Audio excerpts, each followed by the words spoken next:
एक बार उस समय के मगध सम्राट अजातशत्रु गौतम बुद्ध के पास आए और बोले, बुद्ध, आपसे मिलने से पहले मैं एक निर्दयी और खूंखार सम्राट के रूप में प्रसिद्ध था। लोग मेरा नाम सुनते ही भय से कांपने लगते थे। मैं किसी की जान लेने से पहले एक पल के लिए भी नहीं सोचता था और छोटी छोटी गलतियों के लिए भी अपराधियों को मृत्युदंड की सजा सुना देता था। लोग मुझे मृत्यु का दूसरा रूप मानते थे और पड़ोसी राज्य हमेशा इसी खौफ में रहते थे कि पता नहीं मैं कब उन पर हमला करके उन्हें बर्बाद कर दूं, जैसा मैंने वैशाली गणराज्य के साथ किया था। कोई भी राज्य मेरे खिलाफ षड्यंत्र रचने या मगध पे हमला करने के बारे में सोच भी नहीं सकता था। लेकिन मैं जब से आपकी शरण में आया हूँ और आपके अहिंसा के विचारों को जीवन में अपनाया है, तब से लोगों के बीच मेरा भय बिल्कुल ही खत्म हो गया है। मेरे राज्य में अपराधियों की संख्या बढ़ गई है। रोज नित्य नए अपराध होते हैं। मेरे सेनापति और मंत्री मेरे और मेरे परिवार के खिलाफ षड्यंत्र रचते हैं। पड़ोसी राज्य मगध साम्राज्य की सीमाओं की जमीन पर कब्जा करने की कोशिश करते हैं और मगध के व्यापारियों के व्यापार में बाधा उत्पन्न करते हैं। सम्राट अजातशत्रु ने आगे कहा, बुद्ध, मैं आपके अहिंसा के विचारों को समझता हूँ, लेकिन मेरे मन में एक प्रश्न है। बुद्ध ने कहा, निसंकोच कहो। अजातशत्रु ने कहा, एक राजा का कर्तव्य है कि वो अन्याय के खिलाफ युद्ध करे, अपने राज्य के नियमों का प्रजा से सख्ती से पालन करवाए। लेकिन इसमें अहिंसा होगी, लोगों को दुख दर्द होगा, खून बहेगा। तो क्या एक अपराधी को दंड देना अनुचित है? क्या अपने राज्य के लिए, अपनी संपत्ति के लिए, अपने परिवार की सुरक्षा के लिए युद्ध करना गलत है? बुद्ध ने कहा, अजातशत्रु, इस प्रश्न का उत्तर देने से पहले मैं तुम्हें एक कहानी सुनाना चाहता हूँ। एक बार की बात है, एक गांव में एक बहुत ही विषैला सर्प रहता था। उसने ना जाने अब तक कितने ही लोगों को काट कर मौत के घाट उतार दिया था। वह जिस वृक्ष में रहता था, लोग उस वृक्ष के पास से गुजरने से भी डरते थे। बच्चे उसके नीचे खेलने के बारे में सोचते भी नहीं थे। फिर एक दिन उसी रास्ते से एक भिक्षु गुजरा और आराम करने के लिए उसी वृक्ष के नीचे बैठ गया। भिक्षु को बैठा देख सर्प उसे काटने के लिए नीचे आया, लेकिन सर्प को आता देख भिक्षु तनिक भी नहीं घबराया। वह पूरे शांत चित्त के साथ वहीं बैठा रहा। यह देख सर्प को बड़ा आश्चर्य हुआ। वह अपनी जीभ बाहर निकालते हुए बोला, मैं एक बहुत ही जहरीला सर्प हूँ, क्या तुम्हें मौत से डर नहीं लगता? भिक्षु ने कहा, मैं जीवन और मृत्यु से ऊपर उठ चुका हूँ, अब मुझे किसी भी चीज़ से डर नहीं लगता। भिक्षु ने सर्प को उपदेश दिया कि जो तुम कर रहे हो वो हिंसा है। तुम्हारे काटने से लोगों को बहुत पीड़ा होती है और कई बार तो उनकी मृत्यु भी हो जाती है। भिक्षु की बातें सुन सर्प के अंदर वैराग्य जागा। उसने निश्चय किया कि वो आज के बाद किसी को नुकसान नहीं पहुंचाएगा, किसी को नहीं काटेगा। सर्प अहिंसक हो गया है, सर्प ने काटना छोड़ दिया है। धीरे धीरे ये खबर पूरे गांव में फैल गई। इसके बाद लोगों ने सर्प से डरना ही छोड़ दिया।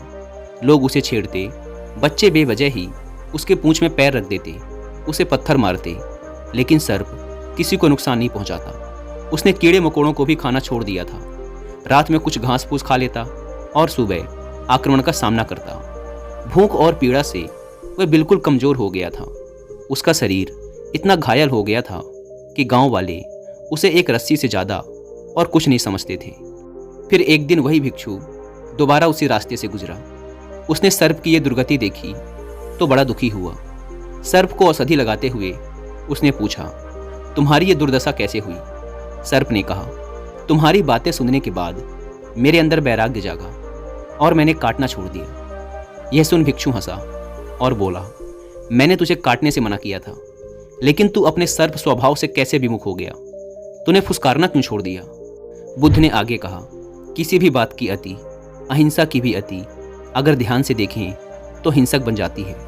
अजातशत्रु, अपराधियों में तुम्हारा भय होना ही चाहिए और उन्हें उनके अपराध की सजा भी मिलनी चाहिए, परंतु ध्यान रहे, न्याय करने वाला अपनी निजी शत्रुता के कारण किसी को दंड ना दे, बल्कि अपराधी को उसके अपराध और दुष्कर्मों की सजा ही मिलनी चाहिए। यदि क्रोध, लोभ और ईर्ष्या बीच में आ जाएगी तो न्याय ना हो पाएगा। बुराई को भलाई से जीतो। यदि बुराई भलाई पर हावी होने लगी तो मनुष्यता का नाश होगा।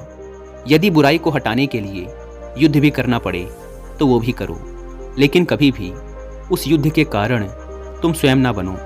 यदि करना ही पड़े तो सिर्फ सही उद्देश्य के लिए ही करो। अजातशत्रु ने बुद्ध के सामने हाथ जोड़ लिए और कहा, बुद्ध, आपकी इन बातों ने मेरे अंदर के सारे प्रश्न, सारी उथल पुथल को शांत कर दिया है। धन्य हुए भाग्य मेरे जो आप मेरे जीवन में पधारे। इसके बाद अजातशत्रु बुद्ध से आज्ञा ले राजमहल वापस चले जाते हैं। दोस्तों, अगर आप गौतम बुद्ध के सिद्धांतों और उनके विचारों के बारे में डिटेल से जानना चाहते हैं तो इसके लिए आप कुकू एफएम पर हिंदी में एक बुक सुन सकते हैं जिसका नाम है बीइंग टू बिकमिंग बुद्धा। इसके अलावा आप एक बुक समरी भी सुनिए जिसका नाम है बुद्धास ब्रेन। कुकू एफएम के बारे में तो आप सब जानते हैं कि यह इंडिया का सबसे बड़ा ऑडियो बुक प्लेटफॉर्म है जहां पर आप हजारों किताबों को ऑडियो फॉर्म में सुन सकते हैं, वो भी अपनी मनपसंद लैंग्वेज में। नॉर्मली इस प्लेटफॉर्म के 1 साल का सब्सक्रिप्शन पड़ता है 399 रुपीज़ का, लेकिन क्योंकि अभी टीचर्स डे सेल चल रही है इसीलिए सिर्फ 199 रुपीज़ में ही आपको 12 महीने की जगह पूरे 15 महीने का सब्सक्रिप्शन मिलेगा अगर आप यूज़ करते हैं कूपन कोड LEARN50। लेकिन ध्यान रहे दोस्तों, ये ऑफर 5 सितंबर रात 12 बजे तक ही वैलिड है। ऐप को डाउनलोड करने की लिंक भी आपको डिस्क्रिप्शन एंड फर्स्ट कमेंट पर मिल जाएगी। दोस्तों, अब बात करते हैं कि आखिर अच्छे लोगों के साथ ही बुरा क्यों होता है। तो इसका उत्तर सर्प और भिक्षु की कहानी में ही छुपा है, जिन्हें लगता है कि वो अच्छे इंसान हैं क्योंकि वो सबकी बात मानते हैं, लोगों को खुश रखने की कोशिश करते हैं, हमेशा खुद ही कॉम्प्रोमाइज़ कर लेते हैं, सबकी मदद करते हैं, किसी को भला बुरा नहीं कहते, किसी पर गुस्सा नहीं करते। तो असल में ऐसे लोग अच्छे नहीं बल्कि कमज़ोर और बुज़दिल होते हैं, क्योंकि ऐसे लोग सच के साथ खड़े रहने से डरते हैं। वो लोगों की नज़रों में अच्छा बनने और लोगों से अपनी तारीफ सुनने की कोशिश में गलत होता देखते हुए भी चुप रहते हैं, क्योंकि उन्हें इस बात का डर रहता है कि अगर मैंने उसके खिलाफ बोल दिया तो उससे मेरे संबंध खराब हो जाएंगे, मैं उसकी नज़रों में एक अच्छा इंसान नहीं रह जाऊंगा। ऐसे लोग अच्छा बनने की कोशिश में लोगों की हाँ में हाँ मिलाते रहते हैं, उनकी चापलूसी करते रहते हैं। ये कभी भी अपने अधिकारों के लिए डटकर लड़ नहीं पाते और हमेशा ही खुद की तरफ से कॉम्प्रोमाइज़ कर लेते हैं और फिर लोगों से कहते फिरते हैं कि मुझे संतुष्टि है, मेरे अंदर धैर्य है, इसीलिए मैं पीछे हट गया। लेकिन असल में ऐसा कुछ नहीं होता। ये बस अपनी बुज़दिली को ढकने और लोगों से सहानुभूति पाने के लिए ये गाना गाते फिरते हैं। ऐसे लोगों को लगता है कि इनकी ऐसी आदतों से लोग इन्हें पसंद करते हैं, इन्हें अच्छा इंसान समझते हैं, इनकी इज्जत करते हैं। लेकिन असल में ऐसा कुछ भी नहीं होता। लोग भले ही इनके मुंह पर कुछ ना बोलें, लेकिन समझते सब हैं कि ये इंसान बुज़दिल और कमज़ोर है, ये अपने विचारों का पक्का नहीं है। और जब भी परिवार व समाज में किसी साहसिक और बड़े कामों को करने का समय आता है तो ऐसे लोगों को हमेशा पीछे ही रखा जाता है, इन्हें कोई नहीं पूछता।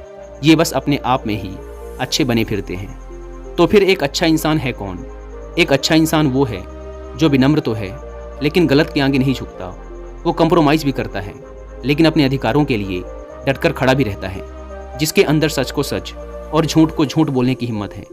वो बस किसी को खुश करने और उसकी नज़रों में अच्छा बनने के लिए उसकी चापलूसी नहीं करता। उसे इस बात से फ़र्क नहीं पड़ता कि लोग उसे अच्छा कहेंगे कि खराब। उसे किसी की राय से फ़र्क नहीं पड़ता, क्योंकि वह जानता है कि वह कौन है। उसे किसी से अच्छा इंसान होने का सर्टिफिकेट नहीं चाहिए। वो बस जो सही है और ज़रूरी है वो करता है और खुश रहता है। श्रीमद् भगवद गीता में भगवान श्री कृष्ण ने अर्जुन से कहा था कि जब तक संभव हो सके तो माफ़ कर दो, लेकिन अगर सामने वाला फिर भी ना माने और तुम्हारे धैर्य को तुम्हारी कमजोरी समझ ले, फिर तुम्हें उससे लड़ने से भी पीछे नहीं हटना है। तो कहने का अर्थ ये है कि किसी के साथ अच्छा या बुरा नहीं होता, बस हर इंसान को उसके द्वारा किए गए कार्यों का परिणाम ही मिलता है। जो अच्छा होने का दिखावा करता है उसे उसकी चापलूसी, गलत के खिलाफ ना खड़े होने, अपने अधिकारों के लिए ना लड़ने, मेहनत ना करने, आसानी से हार मान लेने और सबको खुश करने की कोशिश करने जैसे कार्यों का ही परिणाम मिलता है। और जो स्पष्टवादी है, मेहनती है, जिसमें रिस्क लेने की हिम्मत है, जो खुद में भरोसा करता है, उसे उसके कर्मों का परिणाम मिलता है। और यह जरूरी नहीं कि किसी कार्य को करना ही कर्म है, मनुष्य के विचार भी उसके कर्म ही हैं, क्योंकि विचार ही हैं जो अंततः कर्मों में परिवर्तित हो जाते हैं। तो ये जो विचार रूपी कर्म जो हमें दिखते नहीं, हमें इनका भी फल भोगना ही पड़ता है। तो ज़्यादातर लोग जो इस बात की शिकायत करते रहते हैं कि मैंने तो किसी के साथ गलत नहीं किया, फिर मेरे साथ गलत क्यों हो रहा है, तो उनके साथ गलत होने का कारण ये विचार रूपी कर्म ही हैं, जो बाहर से दिखते नहीं हैं लेकिन हमने अपने विचारों में किए होते हैं। इसीलिए इंसान को सिर्फ बाहर से ही नहीं बल्कि अंदर से अपने विचारों से भी अच्छा होना जरूरी है।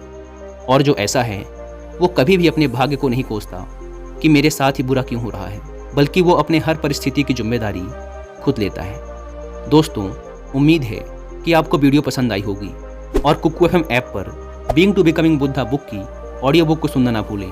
और टीचर्स डे सेल का फ़ायदा उठाने के लिए आप लर्न 50 कूपन कोड का इस्तेमाल भी कर सकते हैं। धन्यवाद।